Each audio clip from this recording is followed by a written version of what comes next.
श्रीमद् भागवत में आज की कथा है ययाति का आख्यान।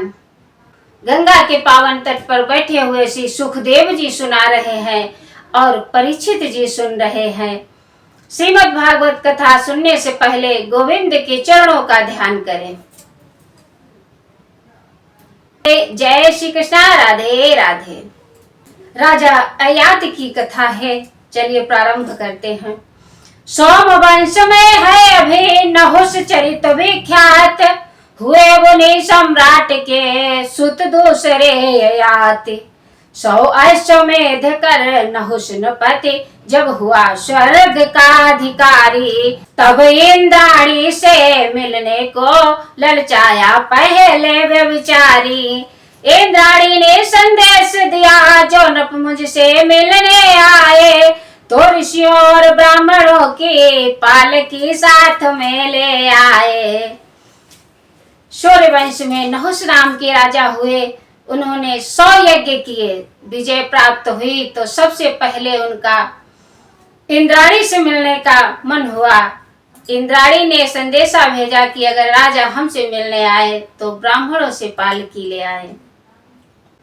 राजा ने उस मुदांत में आगे पीछे न विचार किया, अपनी पालकी उठाने को ऋषि लोगों को तैयार किया।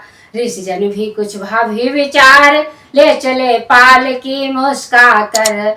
नपने नाकों में दम कर दी, सर्प सर्प गति चिल्ला कर। सर्प सर्प आवाज थी, था वैभव का दर्प। ऋषि बोले ओ नीच खल, तू ही हो जा सर्प। कामी नहुष नपाल को दिया द्विजों ने श्राप। अजगर बनकर तब नृपति लगा भोगने पाप। इस ओर ययाति नृपति हुआ, अब सुनो कहानी लासानी। एक दिन नहाने निकल पड़ी शर्मिष्ठा और देवयानी। बृहस्पतिश्वर की बेटी शर्मिष्ठा गाई जाती थी। दूसरी देवयानी देवी शुक्र की सुता कहलाती थी। शुक्राचार्य की दुलारी ने पट पहन लिया शर्मिष्ठा का। त्यों ही शर्मिष्ठा के दिल में उमड़ा उद्गार प्रतिष्ठा का। बोली भिखमंगी पलती है, खा खा कर भी चादान मेरा। ओहो साथ ही लगाने से या बदल गया अरमान तेरा। यो कह कर चल पड़ी उसे कुएं में डाल। उसी जगह संयोग वश जा पहुँचे नरपाल। दोनों नहाने गईं। धोखे से देवयानी ने शर्मिष्ठा का वस्त्र पहन लिया। शर्मिष्ठा ने उसे भिखमंगी सब कुछ बना डाला और उसे कुएं में गिरा के वहां से चली आई। तब तक वहां राजा पहुंचे हैं। नरपति ने उसे निकाल दिया एवं उसका सब भाव सुना। उस चर्चे ही के साथ साथ शादी का भी प्रस्ताव किया। नरपति ने वह स्वीकार किया, दोनों का प्रेम प्रवाह वहा। फिर शुक्राचार्य तपोनिधि से दोनों ने सारा हाल कहा। शुक्र ने कहा चले द्वारा यो गुरु पाए फटकार जहां। ज्ञानी और दूरंदेशों का फिर रहना है बेकार यहाँ। देश छोड़कर चल दिए गुरु बेटी के साथ। समाचार पाकर वहां आया निश्चरनाथ।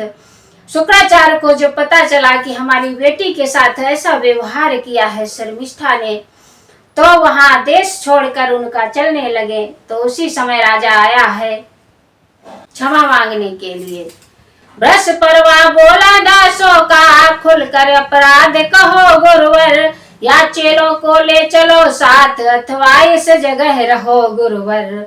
गुरु बोले तेरी बेटी ने भिखमंगा मुझे बताया है। मेरी बेटी को पापिन ने अंधे कूप में गिराया है। इससे बढ़कर अपराध और अब मुझसे कहना ठीक नहीं। राजन अब ऐसी संगति में ब्राह्मण का रहना ठीक नहीं। बृहस्पति को सब कहानी बताई है। जब शुक्राचार्य ने बृहस्पति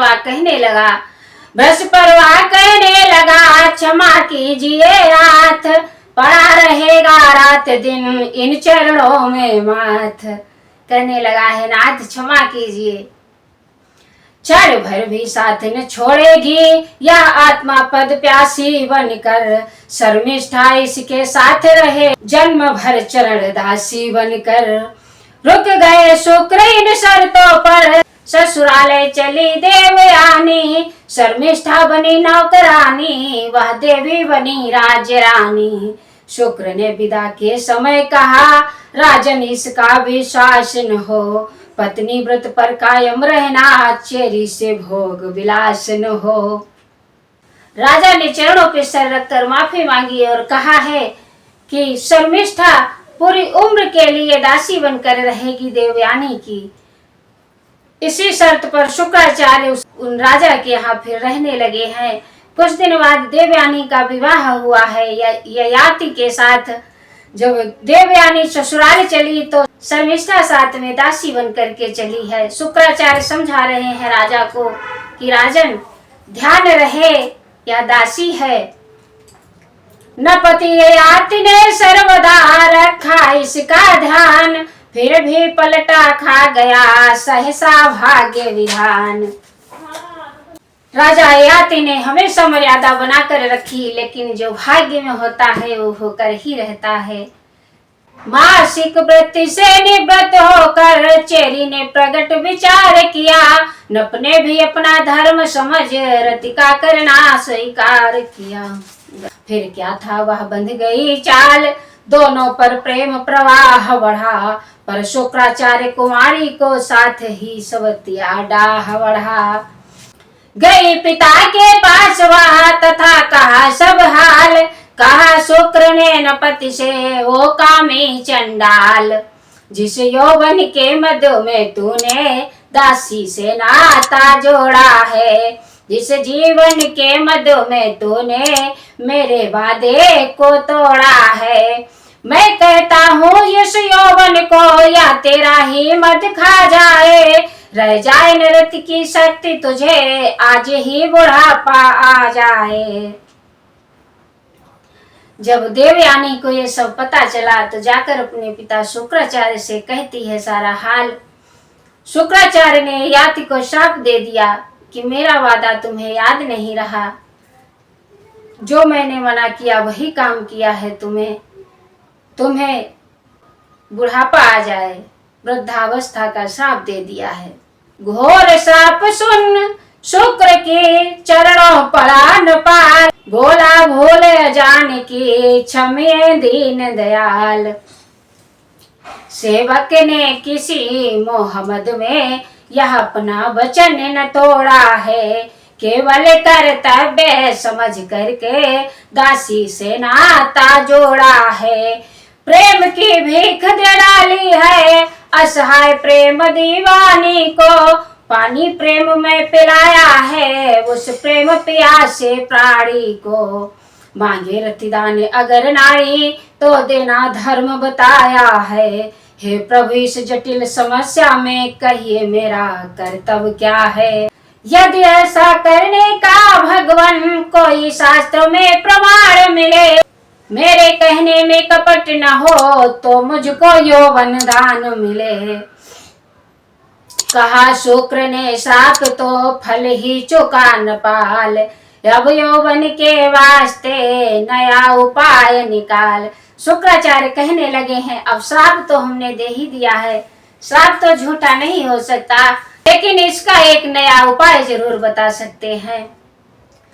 तेरा कोई पुत्र या हितो तुझको अपना यौवन दे दे, तो यह बदला हो जाने से तुझको नवीन जीवन दे दे। राजा ने अपने बेटों में वह हर एक से सवाल किया, पर सबने किसी बहाने से उस कठिन मांग को टाल दिया। अपने छोटे लाल से जब यह किया सवाल, वह बोला आनंद से लीजय है प्रतिपाल। राजा ने एक एक कर अपने बेटों से सवाल किया, सभी बेटों ने अपना यौवन देने से मना कर दिया है, लेकिन जब छोटे पुत्र से कहा तो वह तैयार हो गया देने के लिए। यह मेरी देह स्नेहमयी प्रभु की प्रेम निशानी है। प्रभु ही से मिला लड़प्पन है, प्रभु ही से मिली जवानी है। या श्राप और श्राप का मोक्ष सब लीलाधर की लीला है। या पाप पुण्य जो कुछ भी है सो सभी पिता की आज्ञा है। इस प्रकार पितु को दिया पूर्ण यौवन दान, जिसकी सुंदर कीर्ति का है इतिहास प्रमाण। इस तरह से पुरु ने अपने पिता को अपना यौवन दान कर दिया है। बोलिए श्रीमद् भागवत महापुराण की जय।